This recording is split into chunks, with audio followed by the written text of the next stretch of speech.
الحمد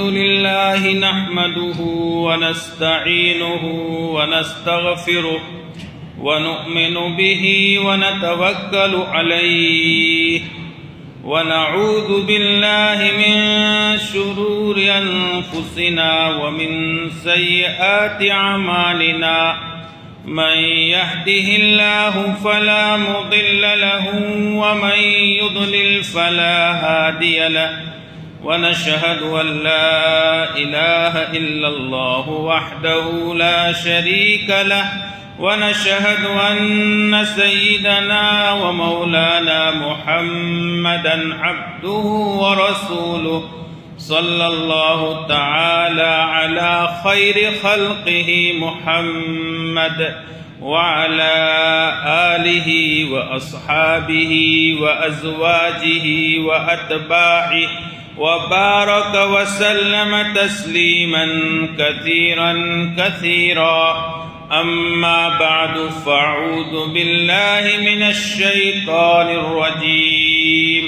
بسم الله الرحمن الرحيم. الحمد لله رب العالمين الرحمن الرحيم مالك يوم الدين إياك نعبد وإياك نستعين.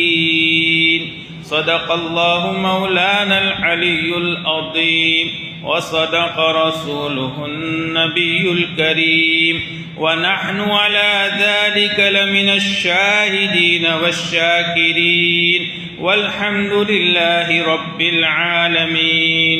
يا رب صل وسلم دائما أبدا على حبيبك خير الخلق كلهم. يا رب صل وسلم دائما أبدا على حبيبك خير الخلق كلهم. يا رب صل وسلم دائما أبدا على حبيبك خير الخلق كلهم. معزز علماء کرام، محترم بزرگوں اور عزیز بھائیوں، سورہ فاتحہ کی 3 آیتوں کی تفسیر الحمدللہ مکمل ہو چکی. چوتھی آیت ہے ایاک نعبد و ایاک نستعین. ہم تیری ہی عبادت کرتے ہیں اور تجھ ہی سے مدد مانگتے. یہ چوتھی آیت ہے. حدیث قدسی آپ حضرات کے سامنے بیان کی تھی.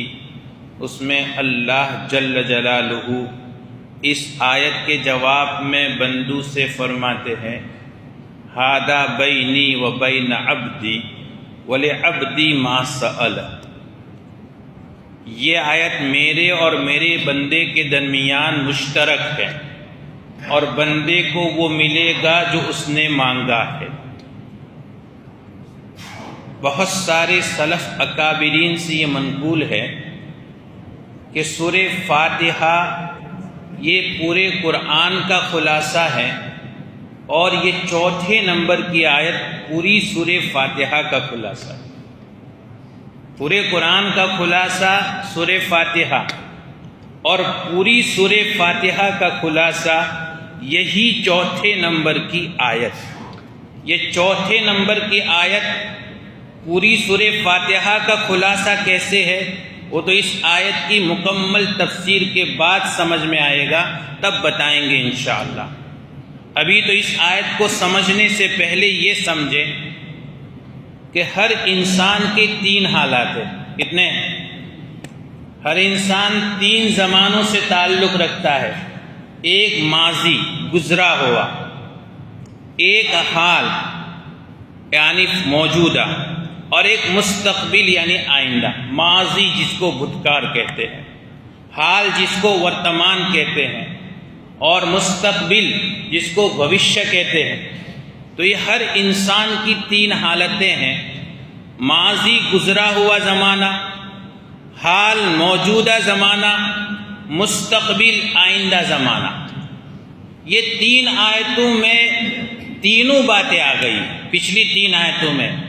ایک تو اللہ تعالیٰ نے ہمارا ماضی ہمیں سمجھایا کہ تم کچھ نہیں تھے، تمہارا کوئی وجود نہیں تھا، تمہاری کوئی حیثیت نہیں تھی، ہم نے تمہیں عدم سے وجود بخشا، نیست سے ہست بنایا، تو ماضی کا بھی تذکرہ آیا، حال کا بھی تذکرہ آیا، اور جب تک دنیا میں تم موجود ہو تمہارے لیے اللہ کی طرف سے پرورش کا، تربیت کا، رحم و کرم کا، فضل و احسان کا سلسلہ جاری ہے۔ ہر سیکنڈ، ہر لمحہ، ہر آن اللہ ہماری حفاظت فرما رہا ہے، اور ہم بندوں کے ساتھ اللہ نے حفاظت کے لیے اپنی پاکیزہ مخلوق جو ہے ساتھ میں لگا رکھی ہے۔ ہمارے حفظہ ہے، حفظہ یا حافظ کا بہووچن ہے، جمع ہے، اور اللہ رب العزت نے ہر انسان کے ساتھ اس کی حفاظت کے لیے فرشتے رکھے ہیں۔ ہمارے آنکھوں کی حفاظت کے لیے بھی اللہ نے فرشتے رکھے ہیں، ہمارے کانوں کی حفاظت کے لیے بھی اللہ نے فرشتے رکھے ہیں۔ تو ہماری حفاظت کا یہ نظام، تو حال بھی سمجھایا، مستقبل بھی سمجھایا، ومالک یوم الدین، اور روز جزا کو، قیامت کو، آخرت کو تمہارا مددگار صرف اور صرف اللہ۔ دنیا میں تو بہت سے بھاؤ پوچھیں گے، دنیا میں بہت سے تمہاری تکلیف میں تمہارا سہارا بنیں گے، دنیا میں بہت سے تمہارے غم میں تسلی کے لیے آئیں گے، لیکن قرآن نے بے شمار مقامات پہ نقشہ کھینچا ہے۔ یوم یفر المرء من اخیہ وامہ وابیہ وصاحبتہ وبنیہ لکل امرئ یومئذ شأن یغنیہ۔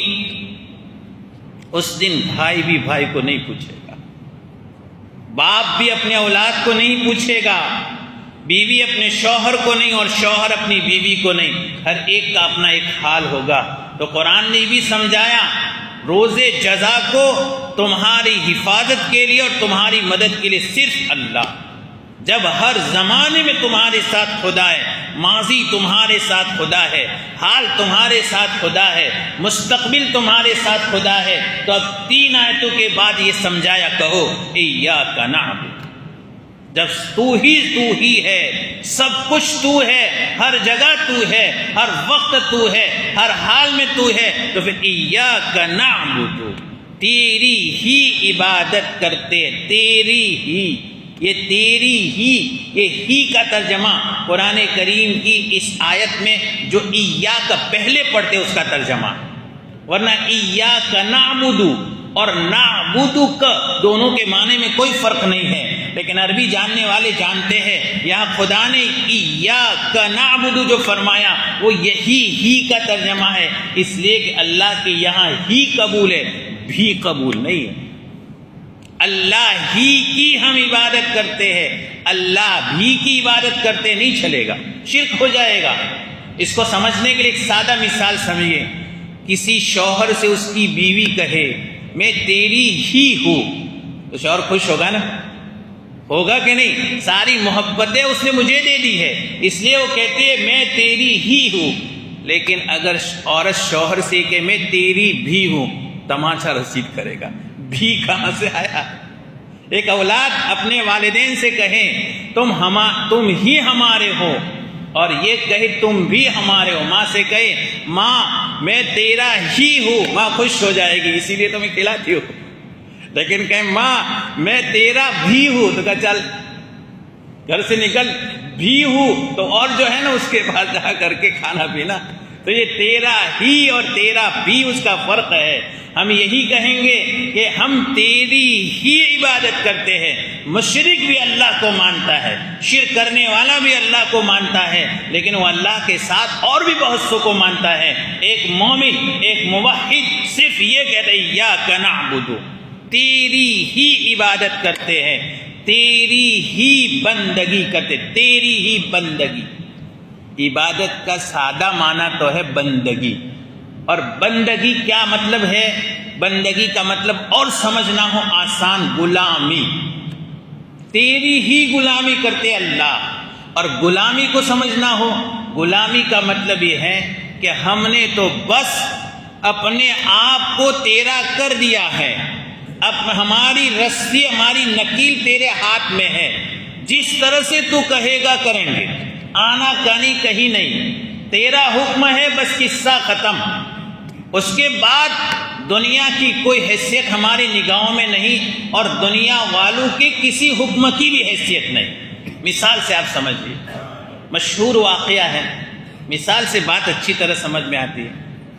محمود و ایاز کا، محمود جو بہت مشہور منصف عادل بادشاہ گزرا ہے، اس کا غلام تھا ایاز، مشہور شہر ہے۔ ایک ہی صف میں کھڑے ہو گئے محمود و ایاز، نہ کوئی بندہ رہا نہ کوئی بندہ نواز۔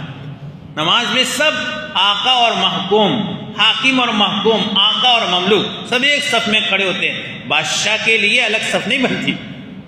تو یہ محمود اور ایاز کی مشہور مثال اس شہر میں دی جاتی ہے۔ تو یہ ایاز اس بادشاہ کا بہت چہیتا غلام تھا، بہت چہیتا، بادشاہ بہت محبت کرتا تھا، اور جب کسی کو خاص مقام حاصل ہو تو ساتھ والوں کو جلش ہوتی ہے نا، جلتے اس کو اتنا اونچا مقام کیوں ملا، اتنا اونچا مقام۔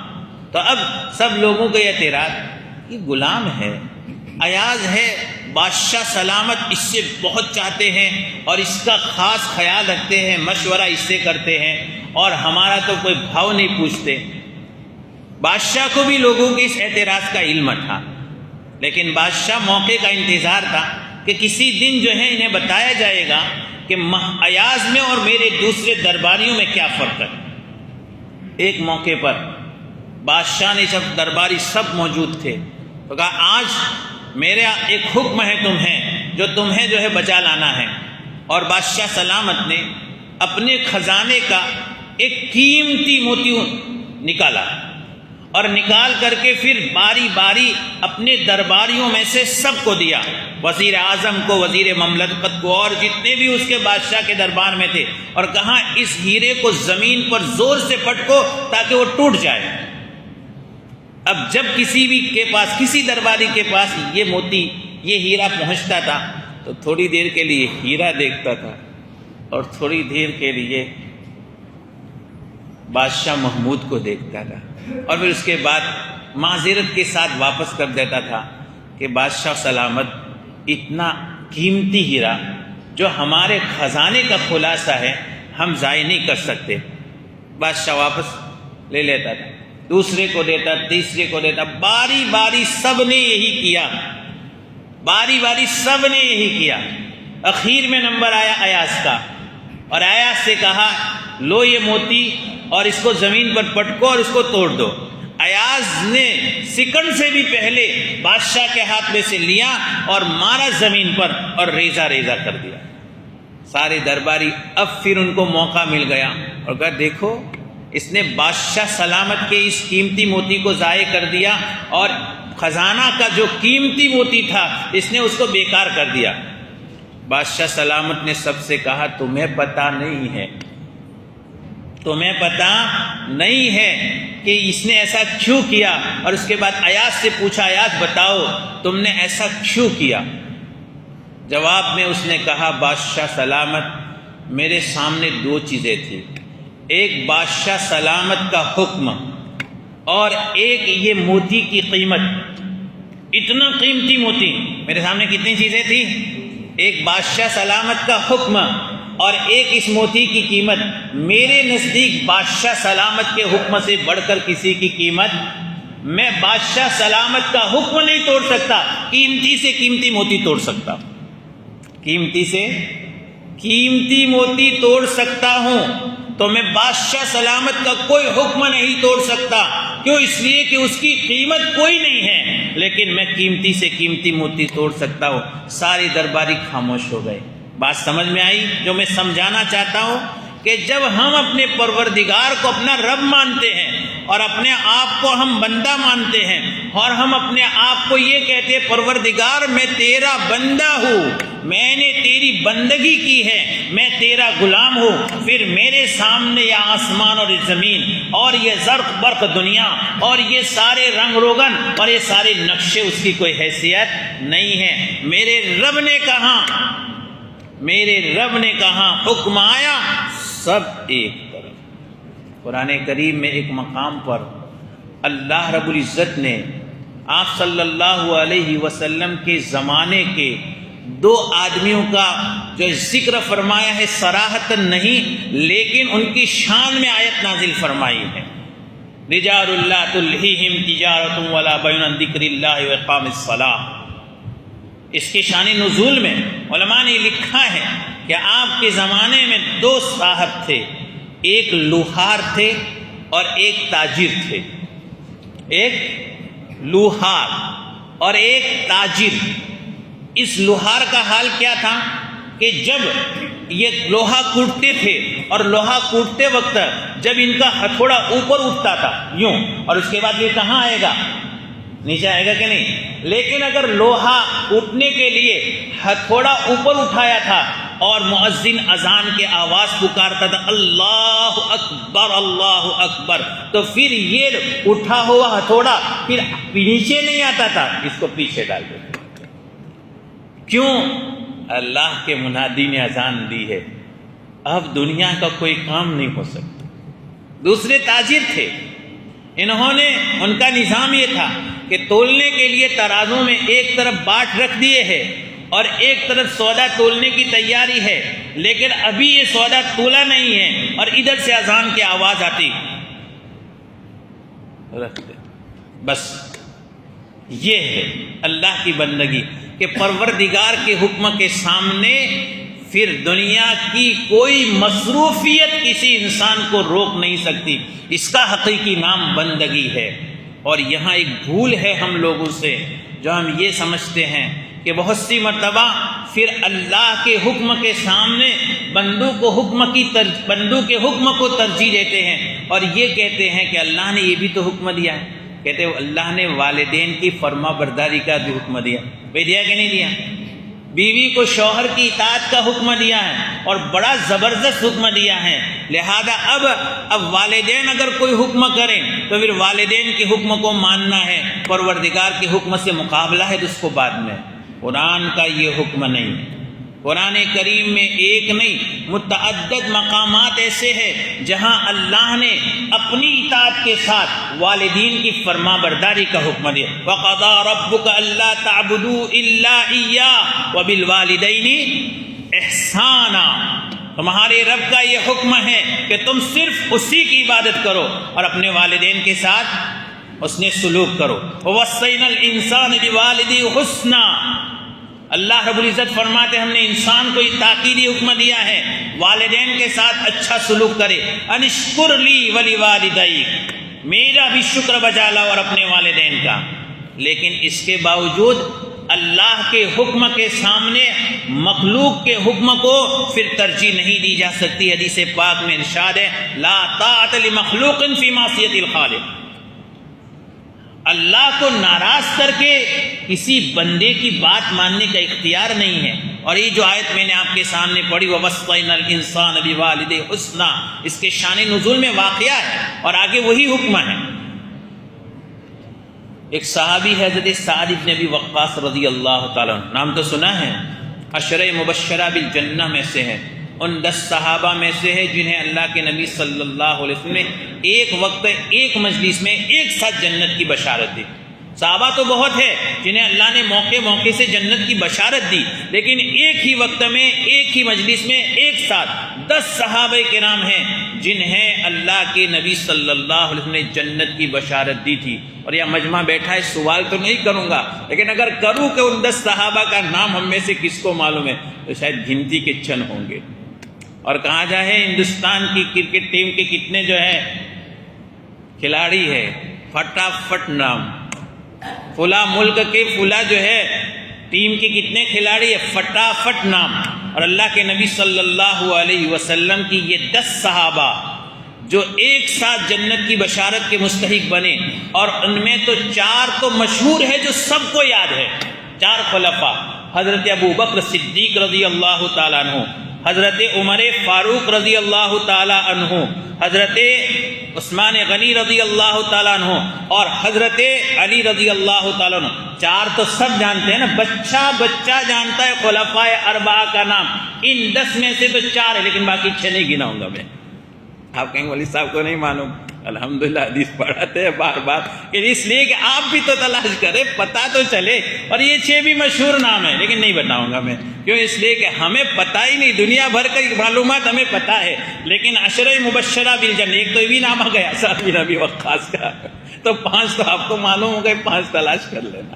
تو یہ 5 ہے، سعد بن ابی وقاص رضی اللہ تعالیٰ عنہ عشرہ مبشرہ بالجنہ میں سے ہیں۔ ان کا واقعہ، جب ایمان لے آئے تو اس کے بعد ان کی والدہ ان سے بہت ناراض ہوئی، حمنہ بنت ابی سفیان ان کا نام ہے۔ اب حضرت سعد بن ابی وقاص رضی اللہ تعالیٰ عنہ سے بڑی منت سماجت کی، بہت پھسلایا، بہت سمجھایا، بیٹا اپنے آبا و اجداد کا دین چھوڑ کر یہ نیا دین تو نے قبول کیا ہے، اتنی خرابی ہے تو چھوڑ دے۔ لیکن ان صحابہ کرام کے دلوں میں جب ایک مرتبہ ایمان رچ بس جاتا تھا تو پھر نکلنے کا نام نہیں۔ کیوں؟ اس لیے کہ اللہ کے نبی صلی اللہ علیہ وسلم کی صحبت کی برکت ملی ہوئی ہے۔ جب حضرت موسیٰ علیہ السلام سے مقابلہ کرنے والے جادوگر جو حضرت موسیٰ سے مقابلہ کرنے کے لیے آئے تھے، لیکن اللہ رب العزت نے حضرت موسیٰ علیہ السلام کی صحبت کی برکت سے انہیں ایسا مضبوط ایمان دے دیا، ایسا مضبوط ایمان کہ فرعون نے ان کو بہکایا اور کہا اگر تم اپنے ایمان سے باز نہیں آؤ گے تمہارے ہاتھ پاؤں مخالف سمت سے کاٹ کر تمہیں سولی پر لٹکا دیا جائے گا۔ جواب میں ان جادوگروں نے جو مسلمان ہو گئے تھے کہا فَقْضِ مَا أَنْتَ قَاضٍ، جو کرنا ہو کر ڈال۔ یہ صحبت کی برکت ہوتی، نبی کی صحبت کی برکت۔ اللہ نے حضرت موسیٰ علیہ السلام کی صحبت کی برکت سے ان کو ایمان دیا، اور ایسا ایمان اس صحبت سے رچ بس گیا کہ وقت کی بڑی طاقت کو للکار رہے۔ آسان ہے آج ہمارے اور آپ کے ایمان کا یہ حال ہے، چند ٹکوں پر ہم بک جاتے۔ آج معمولی جو ہے لغزش پر ہم ہل جاتے ہیں، وہاں وقت کی سپر پاور طاقت تھی اور اس کا جاہ و جلال دیکھا تھا۔ قرآن نے کتنے مقامات ایسے ہیں جہاں فرعون کا ظلم بیان کر کے بنی اسرائیل سے کہا ہے ہم نے تم پر احسان کیا، اس جیسے ظالم سے ہم نے تمہیں بچایا۔ تو وہ فرعون جو وقت کی سپر پاور طاقت تھی، جو انا ربکم الاعلیٰ کا دعویٰ کر رہا ہے اور یہ کہہ رہا ہے کہ تمہیں ایسی سخت سزا دی جائے گی، لیکن یہ جادوگر چند منٹوں میں حضرت موسیٰ کی صحبت سے ایمان اتنا رچ بس گیا تھا، فرمایا فقد ایمان تقاد، کٹ ڈال۔ اس ایمان کی اس وقت ضرورت ہے نہیں، حالات تقاضا کر رہے ہیں، ہمارا ایمان بھی ایسا پختہ ہونا چاہیے، ڈگمگائیں نہیں ہم ہی نہ سمجھے یہ حالات کیا ہے، حالات تو آنے ہیں، حالات تو آئیں گے، حالات میں ہی ایمان بنتا ہے، حالات میں ہی مسلمان مضبوط ہوتا ہے، حالات ہی میں مسلمان اپنا جائزہ لیتا ہے، کہاں کھوٹ رہ گئی ہے کہ میرا پروردگار اب بھی میرا امتحان لے رہا۔ یہ مسلمان، سچا مسلمان حالات میں ہلتا نہیں ہے، حالات میں وہ عبرت، حالات سے عبرت لے کر کے بنتا ہے مومن۔ تو یہ فقد ایمان تقاد۔ تو بات تو یہ تھی کہ صحابہ کرام کو ایسی صحبت ملی ہوئی تھی، اس لیے حضرت سعد بن ابی وقاص رضی اللہ تعالیٰ عنہ نے جواب میں ماں سے کہا ہو نہیں سکتا ماں، ہو نہیں سکتا، میرے ایک ہاتھ میں آپ آسمان دے دے، دوسرے ہاتھ میں زمین دے دے، ہو نہیں سکتا۔ تو ماں تھوڑی چالاک تھی، اس ماڈرن زمانے کی ہوگی، بلیک میل کرنا شروع کر دیا، بلیک میل کیا۔ کیا کہا؟ جانتی تھی اولاد کو والدین سے محبت ہوتی، کچھ بھی ہے، اس نے ایمان تو لے آیا ہے، وہ دین بدل دیا ہے، لیکن کہا بیٹے جب تک تو اپنے اس نئے دین سے واپس نہیں آئے گا میں قسم کھاتی ہوں کہ میں نہ کھاؤں گی اور نہ پیوں گی، کھاؤں گی بھی نہیں پیوں گی بھی نہیں۔ حضرت سعد بن ابی وقاص ویسے بھی مسلمان ہو گئے تھے، اور اس مسلمان کا دل کتنا زبردست ہوتا ہے، پریشان ہو گئے کہ اب کیا ہوگا، اب کیا ہوگا۔ اللہ کے نبی صلی اللہ علیہ وسلم کی خدمت میں حاضر ہوئے، آپ صلی اللہ علیہ وسلم تسلی دی۔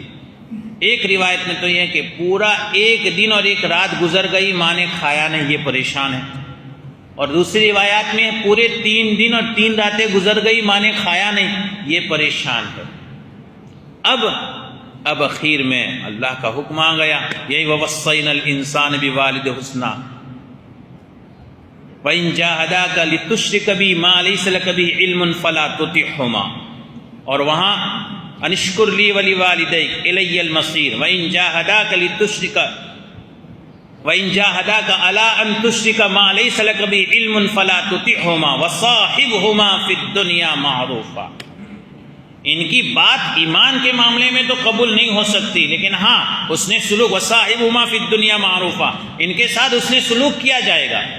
تو حضرت سعد بن ابی وقاص نے ماں کی آنکھوں میں آنکھیں ڈال کر کہا، ماں سن لے، ایک طرف تو نے قسم کھا رکھی ہے کہ جب تک میں اس نئے دین سے باز نہیں آؤں گا تو کھائے گی نہیں، تو دوسری طرف میری بات بھی سن لے، میں قسم کھا کر کہتا ہوں تیرے اندر صرف ایک جان ہے۔ کتنی جان ہے؟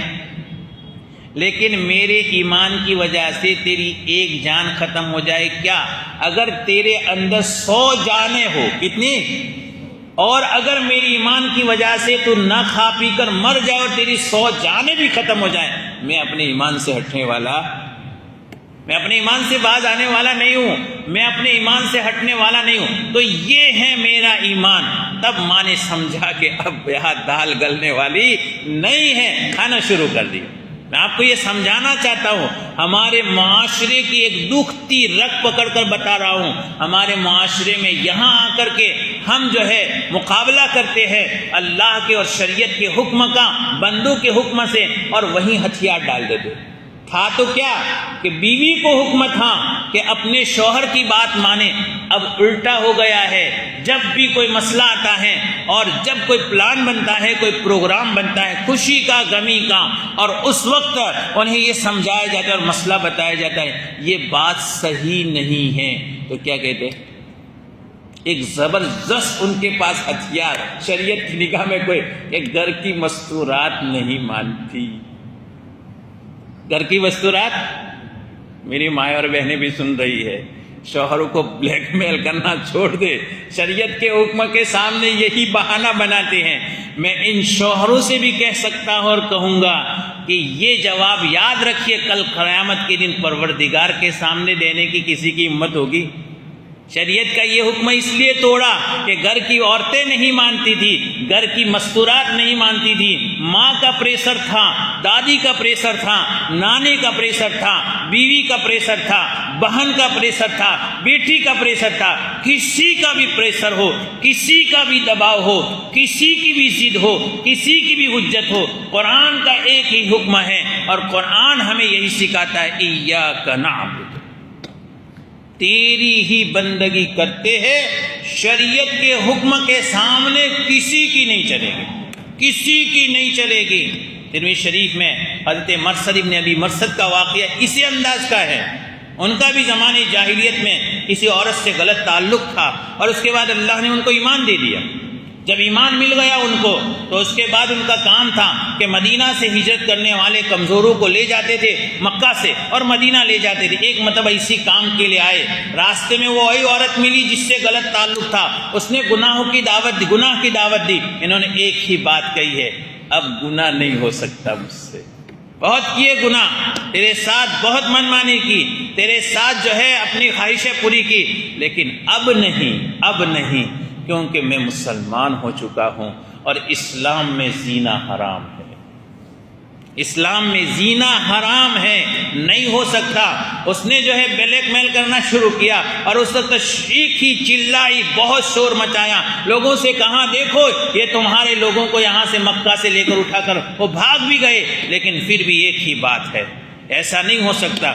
شریعت کے حکم کے آنے کے بعد پھر جو ہے بندوں کی اپنی منمانی کیا ہو جاتی ہے؟ ختم۔ ایاک نعبد، تیری ہی بندگی کرتے۔ یہ تو میں نے عبادت کا ایک آسان معنی سمجھایا، ورنہ اس مضمون میں ایک بات اور بھی سمجھیے کہ عبادت کا اصلی مطلب کیا ہے۔ ہم اور آپ یہ سمجھتے ہیں عبادت اس کو کہتے ہیں کہ کسی بت کی، کسی مورتی کی پوجا کر دی جائے، عبادت اس کو کہتے ہیں کہ کسی قبر پر جو ہے اپنی گردن ٹکا دی جائے۔ عبادت کا مفہوم بہت وسیع، عبادت کا معنی ہے کہ کسی کی آخری درجے کی تعظیم، بہت بڑا سمجھا اس کو، اور کسی کی آخری درجے کی محبت، کسی کے آخری درجے کی تعظیم اور کسی کے آخری درجے کی محبت کی بنیاد پر آخری درجے میں اس کے سامنے تذلل اور عاجزی ظاہر کرنا۔ آخری درجے میں تذلل اور عاجزی ظاہر کرنا، اور آخری درجے میں تذلل اور عاجزی کا مطلب کیا ہے کہ اس کے حکم کے سامنے اپنے کو جھکا دینا، تو عبادت اس کو کہتے ہیں۔ اس لیے اللہ ہی کی عبادت کا مطلب یہ ہے کہ جتنی محبت اللہ سے ہو دنیا میں اتنی محبت کسی اور سے نہیں ہو سکتی۔ جتنی محبت اللہ سے ہے اتنی محبت کسی سے نہیں۔ جتنا ڈر اللہ کا ہے اتنا ڈر کسی کا نہیں، وقت کی بہت بڑی طاقت کا بھی یہ ڈر نہیں۔ نمبر 3، جتنی امید اللہ سے ہے کسی اور سے اتنی امید نہیں۔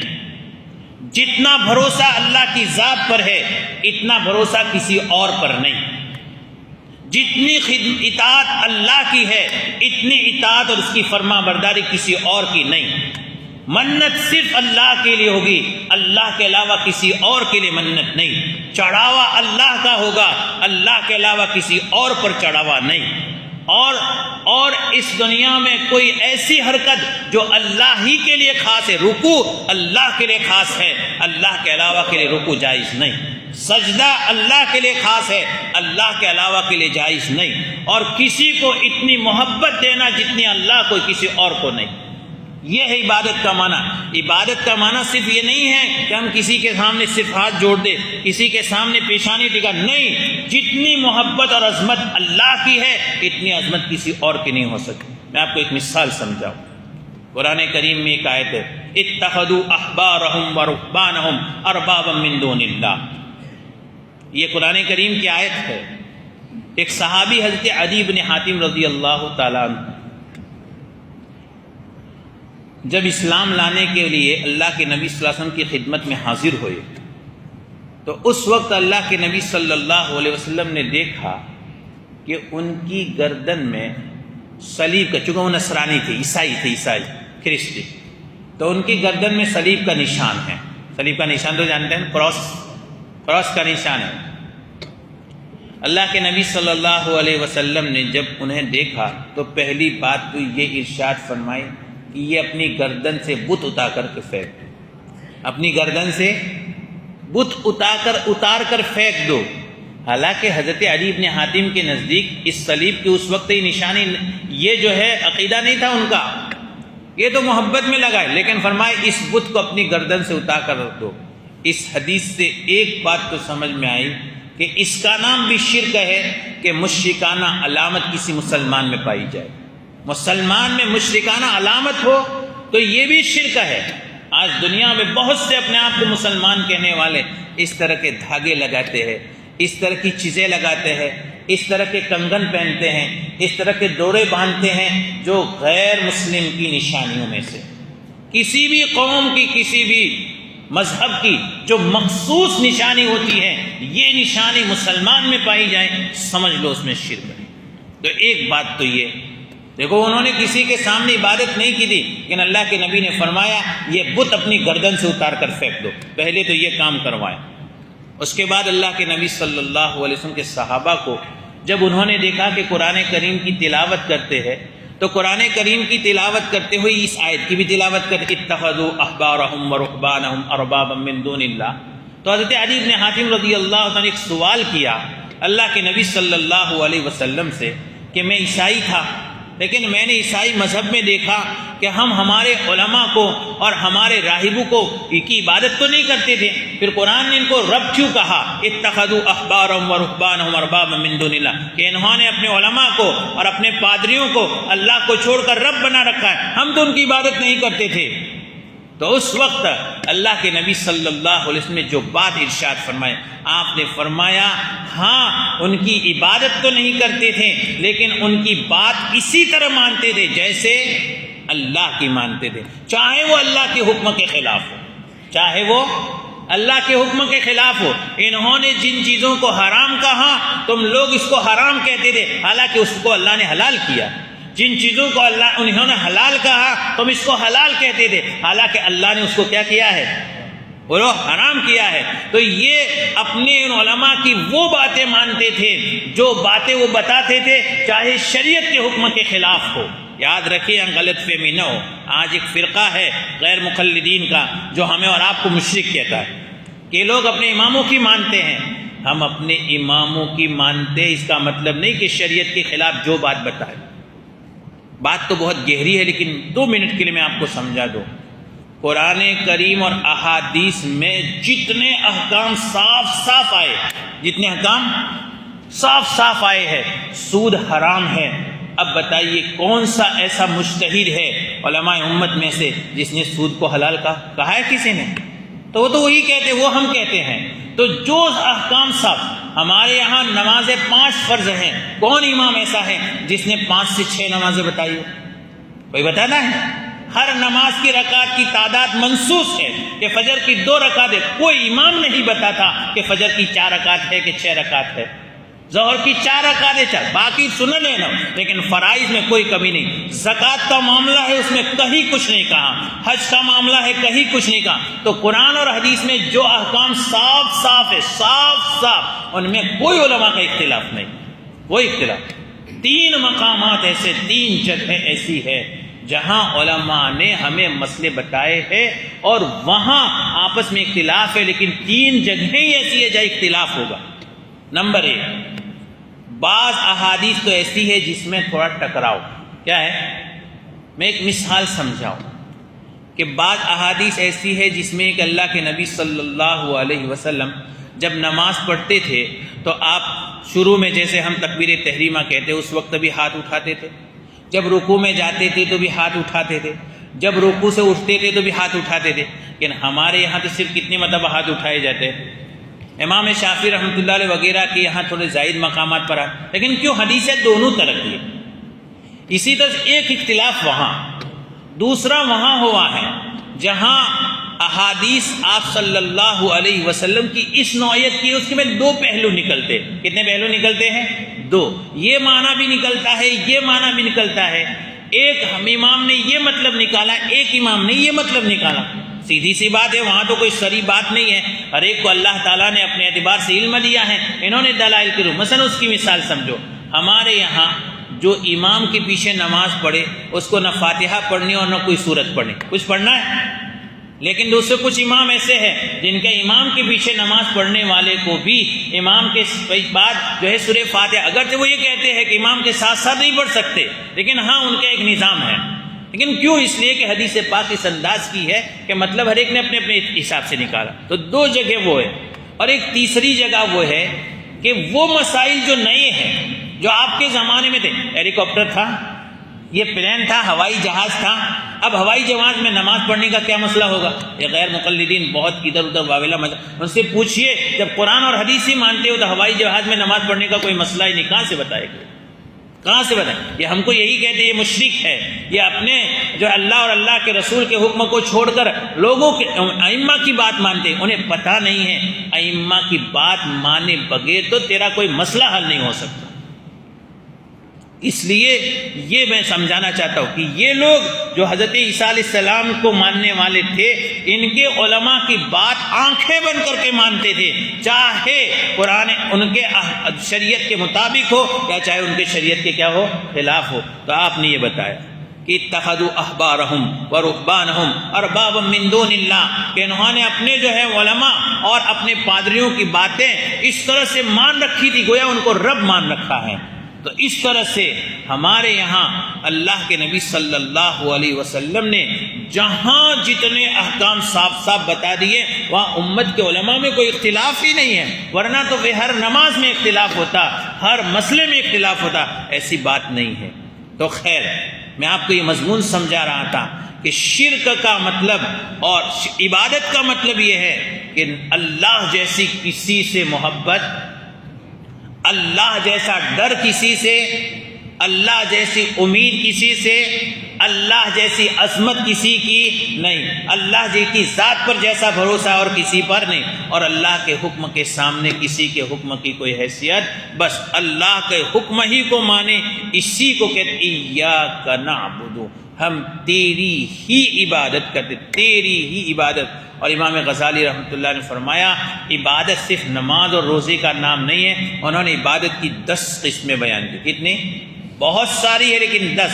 فرمایا نماز، زکوٰۃ، روزہ، حج، قرآن کی تلاوت، ہر حال میں اللہ کا ذکر کرنا، حلال کمائی کے لیے محنت اور کوشش کرنا، پڑوسیوں اور ساتھیوں کے حقوق کی رعایت کرنا، اچھے کاموں کا حکم دینا اور برے کاموں سے منع کرنا، اور 10ویں نمبر پر اللہ کے نبی صلی اللہ علیہ وسلم کی سنتوں کا اتباع کرنا۔ یہ ساری باتیں خلاصے کے طور پر ہے، تو عبادت کا مفہوم بہت وسیع ہے۔ بس ہم تو اللہ سے یہ دعا کریں کہ اللہ تعالیٰ صحیح معنی میں ہمیں اس کی ہی عبادت کرنے کی توفیق نصیب فرمائے، آمین۔ درود شریف پڑھیے۔ لا الہ الا اللہ وحدہ لا شریک لہ، لہ الملک ولہ الحمد یحیی ویمیت بیدہ الخیر وہو علی کل شیء قدیر۔ اللہم صل علی سیدنا و مولانا محمد وعلی آل سیدنا و مولانا محمد کما صلیت علی سیدنا ابراہیم وعلی آل سیدنا ابراہیم انک حمید مجید۔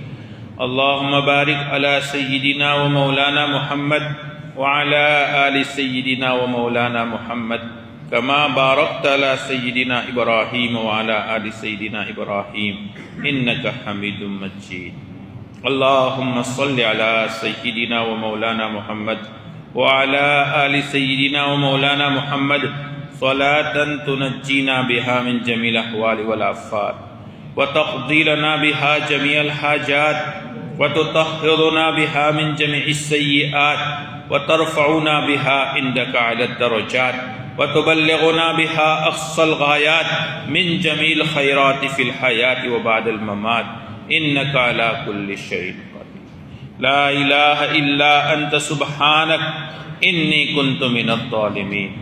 لا إله إلا أنت سبحانك إني كنت من الظالمين۔ لا إله إلا أنت سبحانك إني كنت من الظالمين۔ ربنا ظلمنا أنفسنا وإن لم تغفر لنا وترحمنا لنكونن من الخاسرين۔ اللهم إنك عفو كريم تحب العفو فاعف عنا يا كريم۔ اے اللہ، ہم تیرے گنہگار بندے ہیں، ہمارے گناہوں کو معاف فرما دے، ہماری خطاؤں سے درگزر فرما دے۔ یا اللہ، ہمیں سچی پکی توبہ کرنے کی توفیق عطا فرما دے، ہماری توبہ کو توبہ نصوح بنا دے۔ یا اللہ، ہماری سیئات سے درگزر فرما دے، ہماری سیئات کو حسنات سے بدل دے۔ یا اللہ، ہمارے دلوں میں جو گناہوں کی سیاہی اور گندگی آ چکی ہے، ہمارے دلوں کو گناہوں کی گندگیوں سے پاک صاف فرما کر اے اللہ ہمیں تقوی اور عبادات کا نور نصیب فرما دے، ہمارے دلوں کو پاکیزہ بنا دے، تیری معرفت، تیری محبت نصیب فرما دے، اور صحیح معنی میں تیری بندگی کی توفیق عطا فرما۔ ایاک نعبد، ہر روز ہم ہر نماز کی ہر رکعت میں سورہ فاتحہ میں اس کو پڑھتے ہیں کہ ہم تیری ہی عبادت کرتے ہیں۔ مولا، تیری ہی عبادت کرنے کا جو مفہوم ہے وہ ہمیں سمجھا دے، اور اس کے مطابق تیری ہی عبادت کرنے کی ہمیں توفیق عطا فرما دے، تیری ہی بندگی کی ہمیں توفیق عطا فرما دے۔ تیرے حکم کے سامنے کسی کے حکم کی کوئی حیثیت نہ رہے، اس طرح یا اللہ تیری حکم کی بجا آوری کی توفیق عطا فرما دے۔ یا اللہ، شریعت کے جتنے احکامات ہیں ان تمام احکام کی پابندی کرنے کی توفیق عطا فرما دے۔ پیارے نبی صلی اللہ علیہ وسلم کی سنتوں سے سچا پکا عشق نصیب فرما کر آپ کی ایک ایک سنت کو ہماری زندگی میں جاری کرنے کی توفیق عطا فرما دے۔ یا اللہ، اس درس قرآن کو قبول فرما دے، ہمارا یہاں جمع ہونا قبول فرما دے، ہمارا کہنا قبول فرما دے، ہمارا سننا قبول فرما دے، اور جو مضامین قرآن اور احادیث کے بیان ہو رہے ہیں یا اللہ ان مضامین کو سمجھ کر اور احساس پیدا کر کے ہمیں اس پر پورے طور پر عمل کرنے کی توفیق عطا فرما دے۔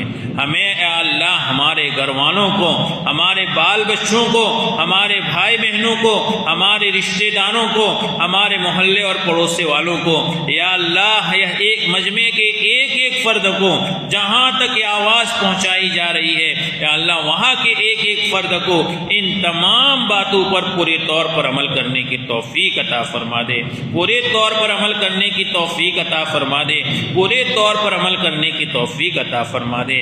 مولا کریم ماہ مبارک گزرتا جا رہا ہے اور یا اللہ ہماری غفلتیں اب بھی باقی ہے، یا اللہ آج تک کی کوتاہیوں سے درگزر فرما کر باقی دینوں کی قدردانی کی توفیق عطا فرما دے۔ جو عبادتوں کی تو نے توفیق عطا فرمائی ہے، یا اللہ ہم کمزور ہیں اور ہماری عبادتوں میں بھی ہزاروں کمزوریاں ہیں، ہزاروں خامیاں ہیں مولا، یا اللہ تو ان ساری خامیوں کو درگزر فرما کر اپنے شائن شان ان ہماری ٹوٹی پھوٹی عبادتوں کو قبول فرما کر دنیا اور آخرت میں اس کے بہترین اثرات ظاہر فرما دے اور ہمارے لیے ذریعہ نجات بنا دے، ذخیرہ آخرت بنا دے، صدقہ جاریہ بنا دے اور زیادہ سے زیادہ نیکیاں اخلاص کے ساتھ کرنے کی توفیق عطا فرما کر تو قبول فرما دے اور دنیا اور آخرت میں اس کے بہترین بدلے عطا فرما دے۔ یا اللہ ہم میں جتنے بیمار ہیں، مجمع میں جتنے بیمار ہیں، امت میں جتنے بیمار ہیں، رشتہ داروں میں جتنے بیمار ہیں، بستی میں جتنے بیمار ہیں، جن جن بیماروں نے اپنے لیے اور جن بھائیوں نے اپنے بیماروں کے لیے، اور حقیقت یہ ہے کہ آج تو امت میں سے ہر گھر میں ہر فرد بیمار ہے، ہر گھر میں ہر فرد بیمار ہے، یا اللہ ہر ایک کمزور ہو چکا ہے، ہمارے اندر دینی کمزوریاں بھی ہے، دنیاوی کمزوریاں بھی ہے، جسمانی کمزوریاں بھی ہے، روحانی کمزوریاں بھی ہے، ظاہری کمزوریاں بھی ہے، باطنی کمزوریاں بھی ہے، ظاہری بیماریاں بھی ہے، باطنی بیماریاں بھی ہے، یا اللہ ہم تمام بیماروں کو، امت کے تمام بیماروں کو ہر طرح کی ظاہری، باطنی، جسمانی، روحانی، چھوٹی بڑی، خطرناک، لا علاج با علاج بیماریوں سے شفا کاملہ، عاجلہ، تامہ، دائمہ، مستمرہ نصیب فرما دے، ہمیں اور انہیں صحت و عافیت کی دولت سے مالا مال فرما دے، راحت عطا فرما دے، عزت عطا فرما دے، رفعت عطا فرما دے، چین اور سکون نصیب فرما دے، چین اور سکون والی زندگی نصیب فرما دے، یا اللہ ہمارے کاروبار میں برکت عطا فرما دے، کھیتی باڑیوں میں برکت عطا فرما دے، روزی روزگار میں برکت عطا فرما دے، اور مولا کریم حلال کمائی ہم میں سے ہر ایک کو نصیب فرما دے، اور حرام کمائی سے اور حرام کے ایک لقمے سے ہماری اور ہماری نسلوں کی، ہمارے گھر والوں کی اور ہمارے رشتہ داروں کی پوری پوری حفاظت فرما دے، مولا پوری پوری حفاظت فرما دے، پوری پوری حفاظت فرما دے، اپنے خزانے غیب سے ہماری روزی کا انتظام فرما دے، اور اپنے خزانے غیب سے برکتوں والی، وسعتوں والی خوب روزیاں ہم میں سے ہر ایک کو عطا فرما دے، دنیا والوں کا محتاج نہ بنا کر اے اللہ تو اپنے خزانے سے ہمیں عطا فرما دے، تجھ سے مانگنے والا اور تجھ سے لینے والا ہمیں بنا دے مولا، تجھ سے مانگنے والا اور تجھ سے لینے والا بنا دے، ہماری ضرورتیں تو جانتا ہے، ہماری امیدیں تو جانتا ہے، ہمارے مسائل تو جانتا ہے، ہماری مشکلات تو جانتا ہے، مولا کریم اپنے کرم سے ہم تمام کی ہر جائز تمنا اور مقاصد میں پوری پوری کامیابی نصیب فرما دے، ہماری ضرورتیں اپنے خزانے سے پوری فرما دے، مولا کریم مشکلات حل فرما دے، مصائب ختم فرما دے، پریشانیاں دور فرما دے، اور مولا تیرے کبھی ختم نہ ہونے والے خزانوں سے ہمیں بھرپور روزی نصیب فرما دے، بھرپور رزق نصیب فرما دے، تیرے خزانے کبھی ختم ہونے والے نہیں ہیں، حدیث پاک میں ہے تو ہر روز بے شمار خرچ کرتا ہے، لیکن پھر بھی جب سے کائنات بنی ہے تب سے لے کر آج تک تیرے خزانے میں ذرہ برابر کمی نہیں آئی ہے، یا اللہ جب تو اتنے خزانوں کا مالک ہے، تجھے کسی سے پوچھنا نہیں ہے، تجھے کسی کو حساب دینا نہیں ہے، تجھے کوئی روکنے والا نہیں ہے، تجھے کوئی ٹوکنے والا نہیں ہے، اور تو نے ہم سے وعدہ کیا ہے میرے بندو تم میرے پاس آؤ، میں تمہاری ضرورتیں پوری کرنے والا ہوں، میں تمہاری دعائیں قبول کرنے والا ہوں، تو نے یا اللہ پیار سے کہا ہے ادعونی استجب لکم، ادعونی استجب لکم۔ مولا تو نے کہا اذا سألک عبادی انی فانی قریب اجیب دعوت الداعی اذا دعان۔ پروردگار تو دعاؤں کو قبول کرتا ہے، دعا مانگنے والوں کو پسند کرتا ہے، جو تجھ سے نہیں مانگتے تو ان سے ناراض ہوتا ہے، تو ان سے غصے ہوتا ہے۔ پروردگار ہم تجھ سے مانگتے ہیں، یقیناً ہمیں مانگنے کا ادب نہیں آتا، یا اللہ مانگنے کا طریقہ ہمیں نہیں آتا، یقیناً ہم تیرے پاپی بندے ہیں، تیرے گندے بندے ہیں، لیکن مولا آخر تو تیرے ہی بندے ہیں، اور ہمارے لیے تیرے در کے سوا کوئی در نہیں ہے مولا، کوئی ڈر نہیں ہے۔ ہمارے آقا صلی اللہ علیہ وسلم نے تو یہاں تک فرمایا ہے تمہارے جوتے کا تسمہ ٹوٹ جائے تو بھی تم پروردگار ہی سے مانگو، تمہیں نمک کی ضرورت پڑ جائے تو بھی تم پروردگار سے مانگو، معمولی چیزیں تجھ سے مانگنے کا ہمارے آقا صلی اللہ علیہ وسلم نے ہمیں حکم دیا ہے۔ اور مولا کریم تو مانگنے والوں کو بہت دیتا ہے، بہت دیتا ہے، بہت نوازتا ہے، آج تک کبھی تو نے محروم نہیں کیا ہے، جب بھی مانگا ہے مولا تو نے دیا ہے، ہماری امیدوں سے بڑھ کر دیا ہے، ہماری تمناؤں سے بڑھ کر دیا ہے۔ یا اللہ بہت سی مرتبہ ہماری دعاؤں کی قبولیت کا بھی ہمیں یقین نہیں ہوتا تھا، لیکن مولا کریم تو نے ہماری دعائیں قبول کر کے ہمیں دیا ہے۔ اے اللہ تو ہمیں محروم نہ فرما، اے اللہ تو ہمیں محروم نہ فرما، اے اللہ تو ہمیں محروم نہ فرما۔ اے اللہ یہ ماہ مبارک ہے، ہر وقت تو دعائیں بندوں کی قبول کرتا ہے، خصوصاً افطار کے وقت تو دعائیں قبول کرتا ہے۔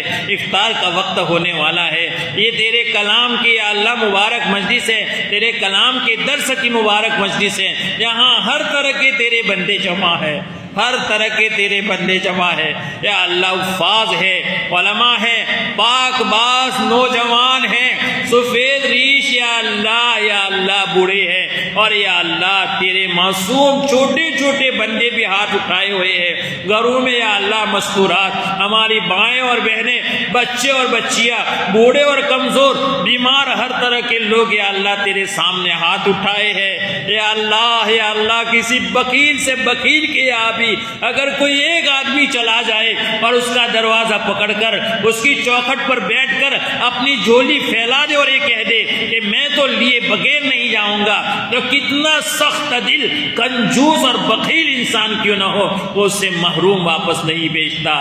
یہاں تو تیرے بے شمار بندے اور بندیاں، بچے اور بچیاں اے اللہ ہاتھ اٹھائے ہوئے ہیں، کسی کی تو لاج رکھ لے مولا کسی کی بھی لاج رکھ لے، کسی کی لاج رکھ لے۔ پہلے رمضان سے یہ 14واں روزہ ختم ہو رہا ہے، ہر روز اس وقت اجتماعی طور پر اتنی بڑی تعداد میں تیرے بندے اور بندیاں، معصوم بچے اور بچیاں ہاتھ اٹھا کر تجھ سے مانگتے ہیں، کسی کی بھی سن کر اے مولا اب تک کی مانگی ہوئی ساری دعائیں قبول فرما دے، اب تک کی مانگی ہوئی ساری دعائیں قبول فرما دے۔ یہ ہاتھ اٹھائے ہوئے ہیں پروردگار تو نے توفیق دی ہے تو اٹھے ہیں، تیری توفیق کے بغیر نہیں اٹھ سکتے۔ اور پیارے نبی صلی اللہ علیہ وسلم نے فرمایا ہے پروردگار کو اس بات سے شرم آتی ہے کہ اپنے بندوں کے ہاتھ خالی واپس، تو بڑا کریم رب ہے مولا، بڑا کریم رب ہے، تو نے کبھی محروم نہیں کیا ہے مولا، تو محروم نہ فرما، اور اپنے خزانوں سے ہمیں دنیا اور آخرت کی ہر طرح کی بھلائیاں، عزتیں، نیک نامیاں، سرخ رویا، دنیا اور آخرت کی ہر طرح کی نعمتیں اپنے خزانوں سے، اپنے کرم سے ہمیں عطا فرما دے۔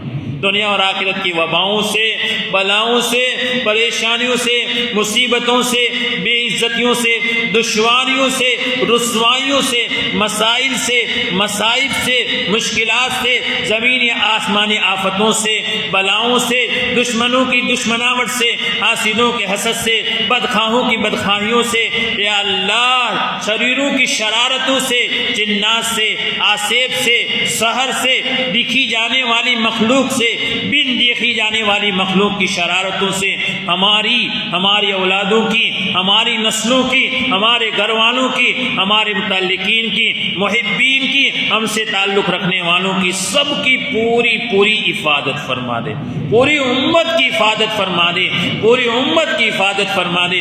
دنیا جہاں کہیں بھی، دنیا جہاں میں کہیں بھی پیارے نبی صلی اللہ علیہ وسلم کا امتی اور تیرا مومن بندہ آباد ہے، اس کے جان کی، ایمان کی، مال کی، گھر بار کی، کاروبار کی، ذرائع معاش کی، اولادوں کی، یا اللہ ان کی تجارتوں کی، ان کے مکانوں کی، ان کے مکینوں کی، یا اللہ حرمین شریفین کی، دینی مقامات کی، مقامات مقدسہ کی، مراکز کی، مساجد کی، یا اللہ مدارس کی، مکاتب دینیہ کی، خانقاہوں کی، دینی جماعتوں کی، دینی تنظیموں کی پوری حفاظت فرما دے، پوری حفاظت فرما دے، پوری حفاظت فرما دے۔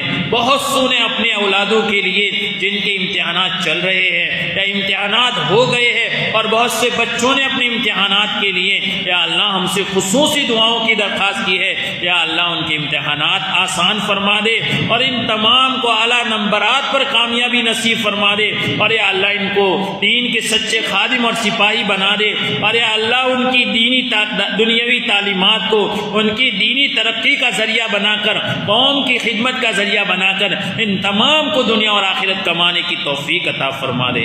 بہت سو نے اپنے اولادوں کے لیے دعاؤں کی درخواست کی ہے، اولادوں کو لے کر جتنے مسائل سے لوگ پریشان ہیں سارے مسائل حل فرما دے، اور یا اللہ ہم تمام کو اپنے والدین کے فرما بردار بنا دے، اور ہم میں سے جن کے والدین یا کوئی ایک حیات ہے ان کی خدمت کر کے، ان کی فرما برداری کر کے، ان کا حکم مان کر کے ہمیں یا اللہ جنت کمانے کی توفیق عطا فرما دے، اور ان کو یا اللہ ناراض کرنے سے یا ان کا حکم توڑنے سے ہماری پوری حفاظت فرما دے۔ بوڑھے ہیں تو ہمیں ان کا سہارا بننے کی توفیق عطا فرما دے، یا اللہ ان کی مشکلات دور کرنے کے لیے تگ و دو کرنے کی توفیق عطا فرما دے۔